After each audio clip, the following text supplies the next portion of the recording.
Ys Origin was originally released exclusively in Japan on PC back in 2006, and Xseed localized the game and released it outside Japan in 2012. And I always thought that was interesting because up to that particular point in time, primarily the series was associated with the PlayStation Portable, but since this was a PC exclusive experience, I guess it made sense.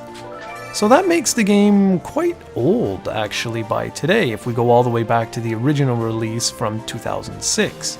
And even if we look at the Xseed released PC version from 2012, we're talking about a game that's already 5 years old. But, thanks to the joys of re-releases, if you like what you're seeing here, a PlayStation 4 version hit the PlayStation Store digital distribution service in February, with the PlayStation Vita port coming in May 2017. So that's good news, because it means there are options available for you if you don't like playing games on PC. Now, with that said, let's take a look at the PC version from 2012. Ys Origin is an appropriate title, as the game takes place before the events of Ys 1 and 2. You select from one of two potential heroes who enter the Devil's Tower to find the goddesses who have gone missing. There's much more to it than that, but I leave it to you to discover that for yourself. The two heroes are Apprentice Knight Unica Tova and Wizard Hugo Fact. What's nice with these two is how radically different they play. Hugo plays more like a shoot-'em-up with projectile attacks, whereas Unica plays more akin to Adol from the rest of the series. Without giving too much away, let me just say that these aren't the only playable characters in the game.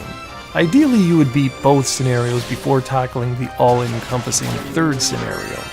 In the PC version from 2012, you only had to beat one scenario to access the third. However, from what I've been told, you actually have to beat both Unica and Hugo's scenarios in order to access the final third scenario on the PlayStation 4 version, and what I assume will be the same with the PlayStation Vita version. The gameplay rewards chain attacks, which is exactly how I love to play these sorts of games.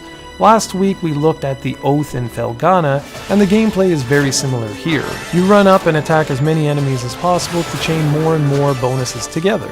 You have access to magical attacks, a dash move, and that same sort of all-encompassing, power-enhancing gauge, which allows you to really boost your attacks.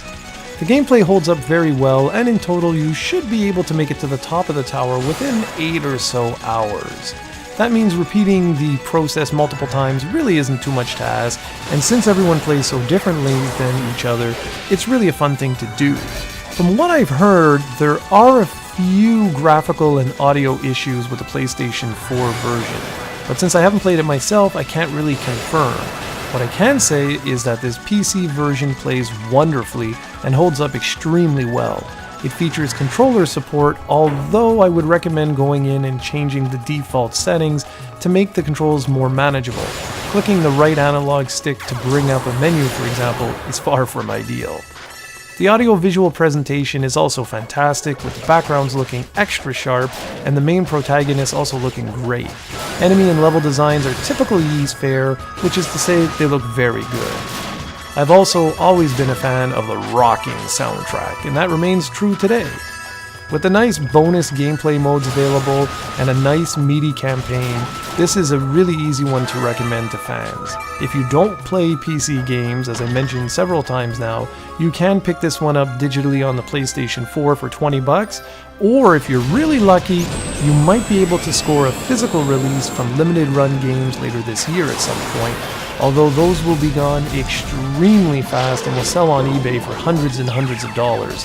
So if you're interested, keep it locked to their Twitter feed for more information. Next week, I think we'll take a look at Ys 6 on the PC, which was an updated port of the PlayStation 2 and PlayStation Portable release of the Ark of Napishtim.